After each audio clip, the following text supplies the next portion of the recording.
chôn môi chi sponsor bạc cả Chết chìm.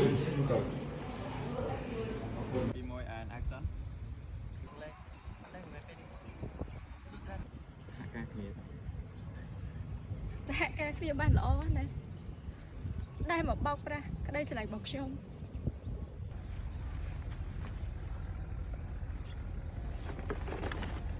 ខ្ញុំមិនជាកូនរបស់លោកទេនោះទៅជាកូនរបស់លោកហ្នឹងខ្ញុំផងធ្វើការមួយគាត់ឯងហ៎តានៅខំមកពាក់ព័ន្ធបងខ្ញុំដល់ណាទៀត ខលទៅនេះខ្ញុំមិនទទួលទៅដែរ អូនអូន ខ្ញុំគិតថាខ្ញុំគួរតែនិយាយគាត់វិញ លេខគាត់ខ្ញុំថ្មី đọc một tiết rồi ហើយខាត់មកចុះ cái nào cặp